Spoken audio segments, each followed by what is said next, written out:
Films in Focus with David Sterritt is underwritten by The Movie House, your destination for first-run Hollywood and independent movies, and a digital portal to the Met Opera, National Theater Live, and special events worldwide in Millerton, New York, and on the web, themoviehouse.net. David Sterritt is the editor-in-chief for the Quarterly Review of Film and Video, contributing writer at Cineast, film professor at the Maryland Institute College of Art, and Robin Hood Radio's very own critic. Lucky for us, he joins us weekly. The films are Moynihan, The Children Act, and The Old Man and the Gun. Hi, David.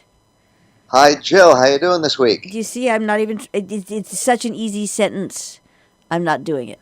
Well, that's okay. I know you do. You love to make sentences or even paragraphs out of our titles. But, well, actually, today we have three films which are pretty different from each other. But I guess that a couple of them at least deal with public affairs, with matters of state, you might say.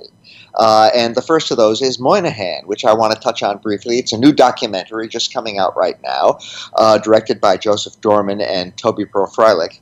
And it is about, you guessed it, Daniel Patrick Moynihan, who was a public intellectual, who was a senator from the state of New York, who was ambassador to India from the United States, all kinds of positions over the years. He actually came out of humble surroundings, which surprised a lot of people. Came out of a very sort of working class environment with not a very, or lower middle class maybe, without a very happy family life. And this surprised people later on because he did seem to have this sort of patrician air about him. But he became a patrician. He was a self-made patrician who distinguished himself for all kinds of pursuits, intellectual and political and otherwise. He was controversial. He was a fairly liberal Democrat who nonetheless worked in the administration of Richard M. Nixon when Nixon was president. He was involved in one of his lifelong causes was working on behalf of the poor. He felt that poverty in America was an absolute curse and couldn't understand why it was allowed to persist, which is, by the way, still an excellent question now. So that was something that he very, very much was passionate about. And for a while, he actually had Nixon and even the Congress on the very verge of passing a sort of a guaranteed minimum income for all Americans. And then that didn't quite happen. And then obviously things turned in far more conservative directions in later years. But he worked closely with Lyndon Johnson. He worked closely with Richard Nixon.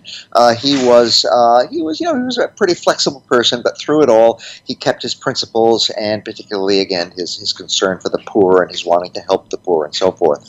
So the documentary Moynihan recounts all this in an amazingly conventional and ultimately rather dull manner. This is a totally 100% by-the-numbers documentary. It doesn't say much of anything about his private life, except a little bit about his modest origins, and every once in a while it's sort of mentioned that, oh yeah, by the way, he had a family of his own and stuff like that. But mainly it deals with his professional life, with his career, with his political principles, with the occasional controversies that erupted around him, particularly when he once used the phrase benign neglect, and this had him attacked ferociously by all kinds of people on the left. It gets into all that stuff, and if you're interested in politics, as I am, you'll find this a very sort of instructive and worthwhile documentary to sort of catch you up and remind you of Moynihan's accomplishments during his fairly long life and his quite long career.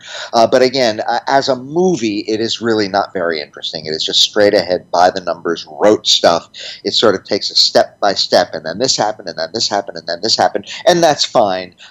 But not if you're looking for excitement at the movies. If you're looking for instruction at the movies, then Moynihan is the movie for you. Turning to what I think is quite a bit more interesting film as a movie, we get to The Children Act. And in this case, act is not a verb, act is a noun. This refers to, and this is an English movie, and it refers to English law, an act that was passed by the Parliament, and that has to do with the rights of children. So it is the children act in that sense. Children is the adjective and act is the noun.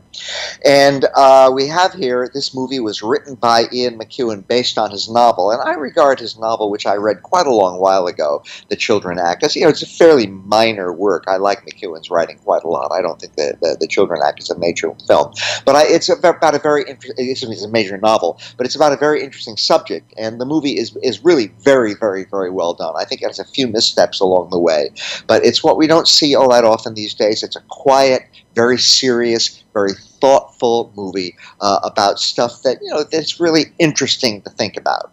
So The Children Act is the story of basically a judge or a justice. Her name is Fiona May, and she is played by Emma Thompson, a wonderful actress who is almost always excellent, and she is just fine in this movie. And she has a very, very busy life. I mean, she is a justice in a very high court in England. She is married to a professor named Jack, who is played by Stanley Tucci, who isn't always good, but who is quite excellent in this film, I believe.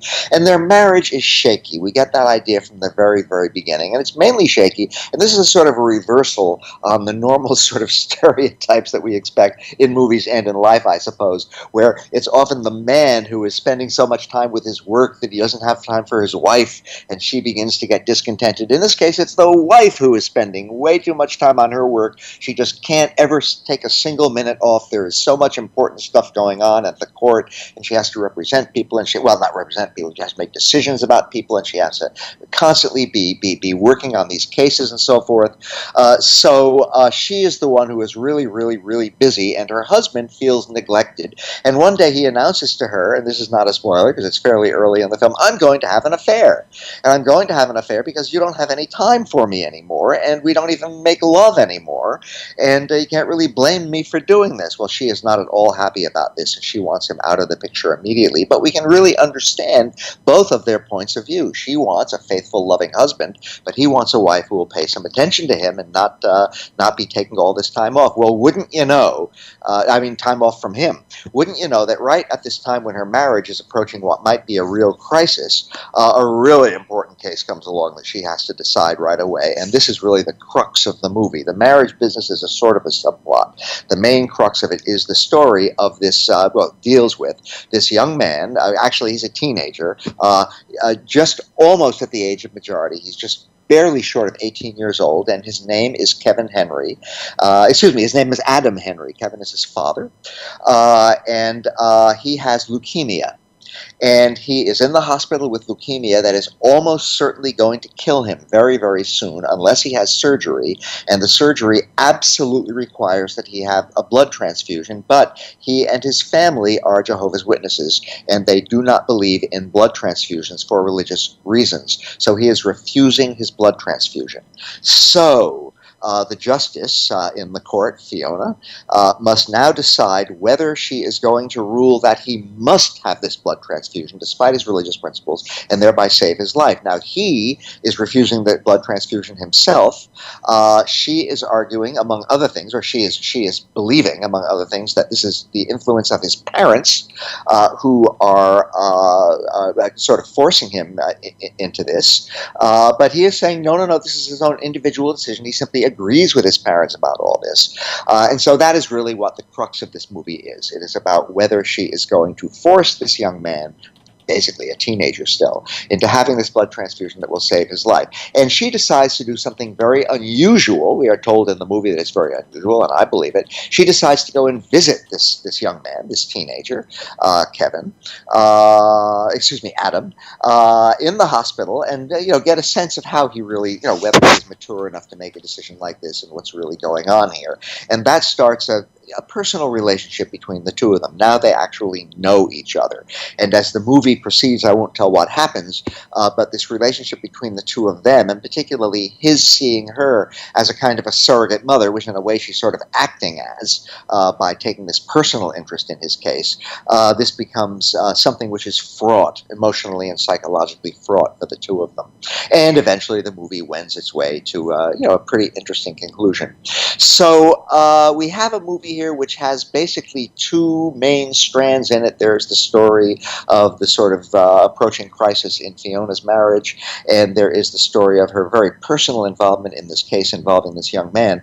And I find the whole subject of the movie, especially the part about the court case, to be really, really quite fascinating. It's very much about the rights of parents, about the rights of children who are not really children, but who are virtually on the age of becoming legally adults, and how all this relates to literally matters of life and death. So there's very interesting issues raised in this film to think about. The movie is a very, as I said already, a low-key, quietly enacted drama, and that right there is very much to its credit. Directed by Richard Eyre, from Ian McEwan's screenplay based on his own novel, as I said, and it is very much against the grain of so many of today's movies because it is quiet and thoughtful, and even though it doesn't develop an enormous amount of dramatic or psychological momentum, I found it quite riveting from beginning to end. So The Children Act, I really do recommend it, and I'm delighted to see a movie of this seriousness and thoughtfulness actually get into regular movie theaters. And that brings us to our third film for today, The Old Man and the Gun. And this is a movie which very much stars Robert Redford, and Robert Redford has announced his retirement from movie acting. Now, he's 82 years old. You can easily understand this. Then again, it's not always 100% clear that people stick by these sorts of resolutions. Clint Eastwood announced his retirement from acting quite a while ago. His last performance, and Clint has never been famous, as a great, brilliant actor, but his last movie, which is in a movie called Trouble with the Curve, is maybe the greatest performance of his whole career. It's just amazing. And so then he announces he's retiring from acting, he's retiring from directing, and yet right now he has almost completed a movie as both actor and director at his advanced age. So you never know about these things. Robert Redford has announced his retirement from acting, and if he sticks to that resolution, then The Old Man and the Gun will be his swan song. And it's a very, very lovely swan song at that. In it, he goes back to robbing banks, the way he did all those years ago in Butch Cassidy and the Sundance Kid. He plays a real-life guy. This whole thing is based on an article that appeared in the New Yorker some years ago. A real-life guy named Forrest Tucker. And Tucker was a bank robber, and a very successful bank robber. He did get arrested from time to time and get thrown in prison, but he managed really, really often to break out of prison, including once when he was something like 70 years old. He escaped from San Quentin. So this is a guy who age didn't seem to slow him down very much. And what's interesting about this particular bank robber and prison escape artist is that he is really a very, very lovely guy. He carries a gun, but he never, ever uses the thing. He treats everybody very nicely. He conducts this is one of the little ironies which is brought out pretty explicitly in the movie. He conducts his robberies in almost a gentlemanly fashion. So it's kind of interesting. And also in the film we have the cop who is after him, played by Casey Affleck. And if the character Forrest Tucker, played by Robert Redford, seems to be forever young, still robbing banks and still escaping from prisons at a pretty advanced age, the character of the cop, John Hunt, played by Casey Affleck, is forever old. He is already burned out of his job. He's only in his 40s, and he's sort of tired of the whole thing. And getting to sort of be on the hunt for Forrest Tucker kind of rejuvenates him and makes him feel that he cares about his job again. So in that way, it's kind of an interesting contrast between these two guys. We have Sissy Spacek, who has a cute meet with Robert Redford near the beginning of the movie and becomes a good friend of his and learns gradually about what his actual career really is. We have a couple of henchmen of his, Danny Glover and Tom Waits, play them, and various other characters around the edges. Also, John David Washington, who is the son of Denzel Washington, and who is so wonderful in the current Spike Lee movie, Black Klansman, has also a fairly small role in this film as another police officer, etc. So The Old Man and the Gun is Robert Redford's probably his last movie as an actor. We'll see about that. And again, it's a very gentle and quiet movie, especially for a movie that deals largely with bank robbing and somewhat with prison breaking. It's told in a very laid back and relaxed way that really suits the advanced age of its protagonist and just the long and illustrious career that Robert Redford has had. I've always regarded Robert Redford as somebody who suddenly became a good actor somewhere around the midpoint of his career. Before that, I've always felt he was just sort of a handsome face who never seemed to get very deeply into any of the roles that that he played. But then somewhere around the time, I think, of the movie Havana, he became a really interesting actor and has remained one ever since. I don't think The Old Man and the Gun is one of the finest movies from his late career. 5 years ago, there was a movie called All Is Lost, a very underrated movie in which Robert Redford is the only actor, the only character in the entire movie, which takes place on a wrecked boat in the middle of the ocean. If you want to see Redford as absolute sparkling best, go see that movie. But The Old Man and the Gun, as minor an exercise as it is very amiable, and there are worse things a movie can be. Co-written, or actually written based on that New Yorker article, and directed by David Lowery, whose last film last year was the very interesting film A Ghost Story. It's a relaxed, charming little film. I hope Robert Redford does do some more acting, but if he doesn't, this is a very lovely way for him to say goodbye to us all. And that is my story this week, Jill. How amiable. Thank you very much. David Sterritt, Films in Focus. The films Moynihan, The Children Act, and The Old Man and the Gun.